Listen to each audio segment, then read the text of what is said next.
Assalamualaikum warahmatullahi wabarakatuh. Kami dari kelompok 9 mata kuliah Inovasi Pendidikan Matematika semester 6 kelas E, jurusan Tadris Matematika IAIN Syekh Nurjati Cirebon.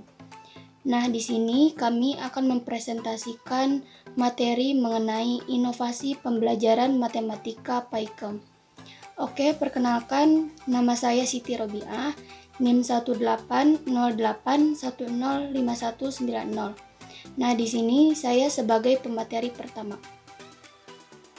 Kenalkan, nama saya Erlan Hadi Saputra, NIM 1808105194.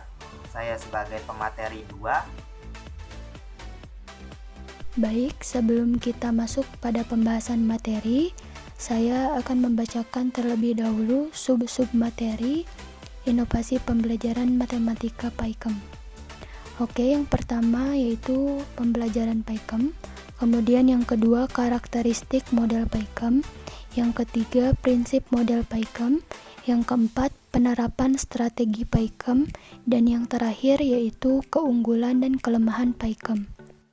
Pembahasan yang pertama yaitu pembelajaran PAIKEM. Nah, pada pembelajaran PAIKEM ini terbagi menjadi dua bahasan. Yang pertama ada pengertian PAIKEM dan yang kedua ada konsep PAIKEM. Oke, yang pertama yaitu pengertian PAIKEM. PAIKEM itu sendiri merupakan singkatan dari pembelajaran aktif, inovatif, kreatif, efektif, dan menyenangkan.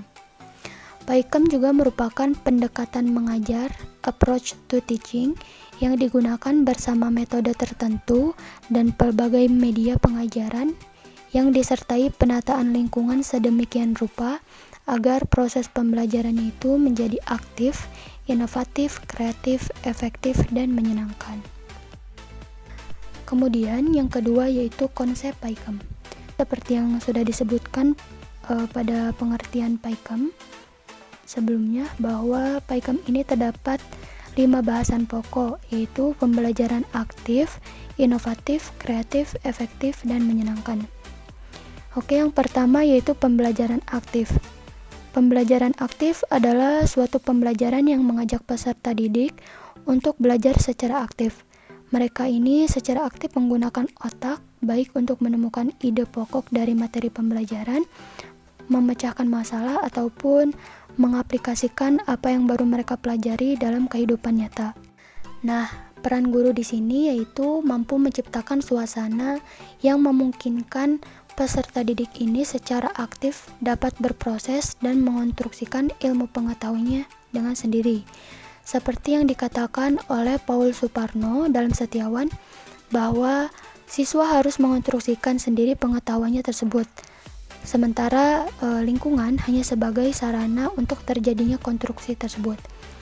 Nah, melihat dari pandangan ini, seorang siswa akan lebih memahami matematika apabila siswa ini secara aktif dapat mengonstruksikan pengetahuan yang ada pada dirinya lewat pengalaman dirinya sendiri dengan lingkungannya.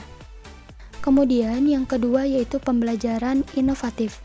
Pembelajaran inovatif adalah pembelajaran yang mengembangkan kemampuan peserta didik untuk melahirkan pemikiran atau ide-ide sendiri yang biasanya dapat muncul dari situasi pembelajaran kondusif dan bebas dari perasaan tertekan, takut, dan cemas.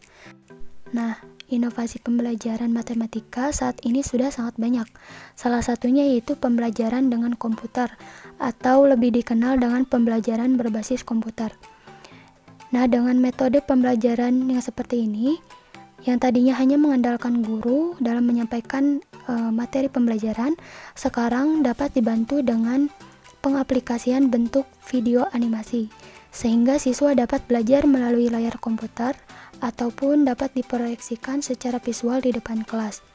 Nah, dengan inovasi pembelajaran tersebut dapat memotivasi siswa untuk semangat dalam belajar matematika. Kemudian yang ketiga yaitu pembelajaran kreatif. Istilah kreatif memiliki makna bahwa pembelajaran merupakan sebuah proses mengembangkan kreativitas peserta didik, karena pada dasarnya setiap individu itu memiliki imajinasi dan rasa ingin tahu yang tidak pernah berhenti. Nah, dalam pembelajaran kreatif juga menuntut guru untuk mampu menciptakan kegiatan pembelajaran yang beragam, salah satunya dalam pembelajaran matematika. Nah, guru dapat menggunakan alat peraga atau alat bantu belajar untuk siswa agar siswa ini dapat lebih mudah memahami materi yang disampaikan. Yang keempat yaitu pembelajaran efektif. Istilah efektif berarti model pembelajaran apapun yang dipilih harus menjamin bahwa tujuan pembelajaran akan tercapai secara maksimal. Nah, pembelajaran efektif setidaknya harus memuat 3 hal, yaitu perencanaan, penyajian, dan penutupan pembelajaran. Nah, dalam pembelajaran matematika, tahap perencanaan dapat dimulai dengan menyiapkan bahan pelajaran yang akan disampaikan, atau hal-hal lain yang nantinya akan diperlukan saat pembelajaran berlangsung. Kemudian untuk tahap penyajian, guru dapat memeriksa pemahaman siswa tentang materi yang diajarkan, memberikan pertanyaan pada siswa, dan memberi tugas kelompok untuk menyelesaikan sebuah masalah. Dan tahap terakhir yaitu penutup dapat berupa pemberian tugas resum, latihan soal, atau tugas-tugas yang dapat memberikan pemahaman ulang bagi siswa tentang materi yang sudah diajarkan. Kemudian yang terakhir yaitu pembelajaran menyenangkan. Istilah menyenangkan memiliki arti bahwa proses pembelajaran harus berlangsung dalam suasana yang menyenangkan dan mengesankan. Nah, dalam pembelajaran matematika, salah satu upaya untuk menciptakan pembelajaran matematika yang menyenangkan adalah dengan menggunakan permainan edukatif atau belajar sambil bermain. Nah, inovasi pembelajaran matematika dengan berbasis permainan itu sudah sangat banyak. Nah, sehingga sekarang guru dapat lebih mudah menyampaikan materi dengan pembelajaran yang menyenangkan. Dengan demikian, dapat mendorong motivasi siswa dalam belajar matematika dan merubah mindset bahwa matematika bukanlah pelajaran yang sulit dan membosankan. Pembahasan selanjutnya yaitu karakteristik model PAIKEM. Model PAIKEM memiliki karakteristik seperti yang dikatakan dalam Muhyiddin Syah dan Rahayu Karyadinata tahun 2009, yaitu sebagai berikut. Yang pertama, berpusat pada siswa atau student center. Maksudnya yaitu proses pembelajarannya harus memfokuskan pada siswa. Kemudian yang kedua yaitu belajar yang menyenangkan, joyful learning.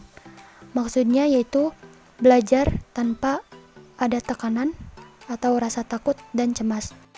Yang ketiga yaitu belajar yang berorientasi pada tercapainya kemampuan tertentu atau kompetensi based learning. Maksudnya bahwa proses pembelajaran harus mencapai kompetensi sesuai materi yang sedang diajarkan. Kemudian yang keempat, belajar secara tuntas atau mastery learning. Maksudnya bahwa proses pembelajaran harus dilakukan secara tuntas. Jika materi pembelajaran yang sebelumnya belum terselesaikan, maka guru tidak boleh berpindah ke materi selanjutnya.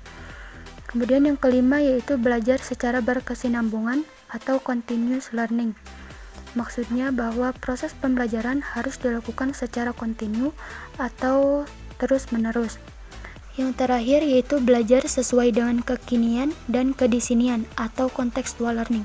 Maksud dari kekinian yaitu proses pembelajaran harus mengikuti perkembangan zaman. Dan maksud dari kedisinian yaitu proses pembelajaran harus mengaitkan materi pembelajarannya sesuai dengan tempat atau daerah siswa itu belajar. Baik, materi selanjutnya akan disampaikan oleh rekan saya. Kepada Erlan Hadi Saputra, disilakan. Baiklah, selanjutnya yaitu ada prinsip-prinsip model PAIKEM. Nah, prinsip-prinsip ini harus diperhatikan oleh guru dalam pembelajaran yang berbasis PAIKEM, yaitu sebagai berikut. Yang pertama yaitu mengalami.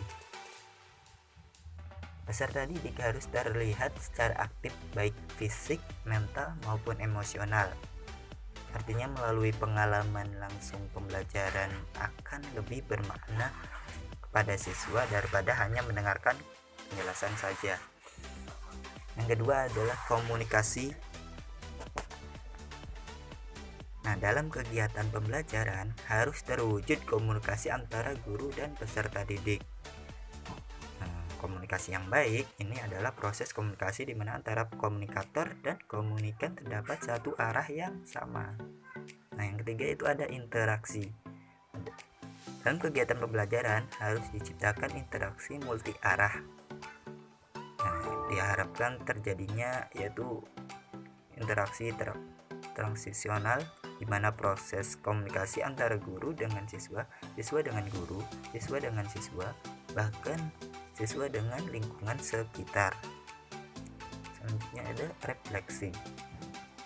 Proses refleksi sangat perlu dilakukan untuk mengetahui sejauh mana ketercapaian proses pembelajaran. Kegiatan refleksi ini dilakukan bersama antara guru dan siswa. Selanjutnya ada penerapan strategi model PAICAM. Ada beberapa penerapan strategi PAICAM, di antaranya yaitu yang pertama, guru merancang dan mengelola kegiatan belajar mengajar yang mendorong siswa untuk berperan aktif dalam pembelajaran. Yang kedua, itu guru menggunakan alat bantu dan sumber belajar yang beragam. Yang ketiga, guru memberi kesempatan kepada siswa untuk mengembangkan keterampilan. Artinya guru kan memberi peluang itu bagi siswa yang mempunyai bakat khusus dalam keterampilannya.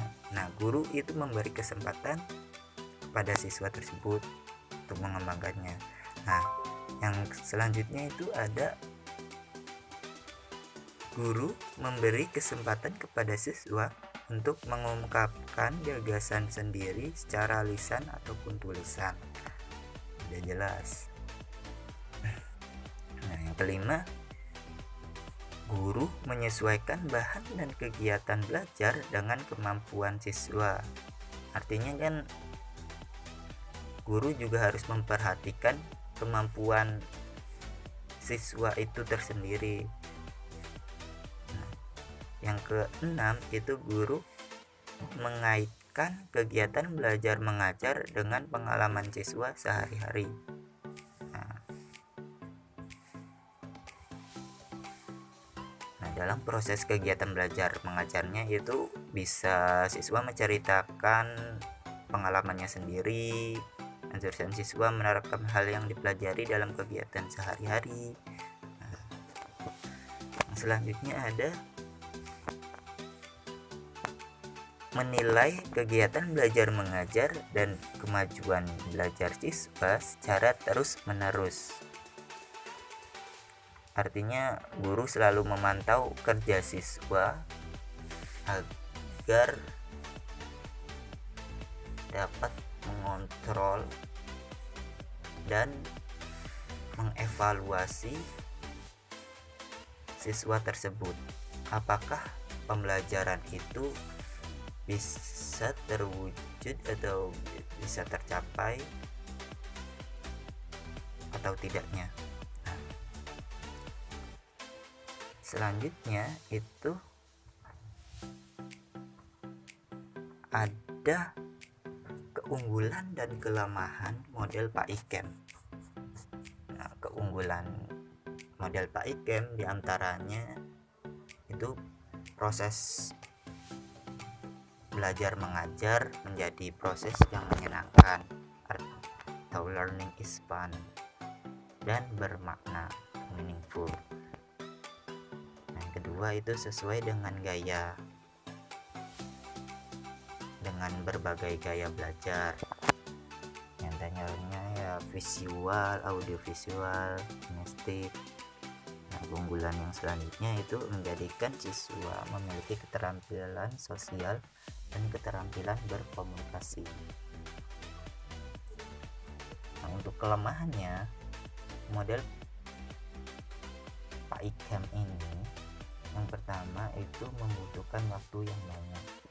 Yang kedua, guru dituntut untuk memiliki keterampilan dan kreativitas. Ketiga, sering terjadi proses pembelajaran hanya fokus pada permainan saja. itu membutuhkan biaya yang besar. Yang selanjutnya itu membutuhkan persiapan yang matang, karena proses model PAICAM itu lumayan agak sulit. Baiklah, sekian dari presentasi dari kelompok kami. Apabila ada kata-kata yang kurang atau penjelasan yang tidak tersampaikan oleh pendengar, kami kelompok 9 mohon maaf. Billahi taufiq wal hidayah. Wassalamualaikum warahmatullahi wabarakatuh.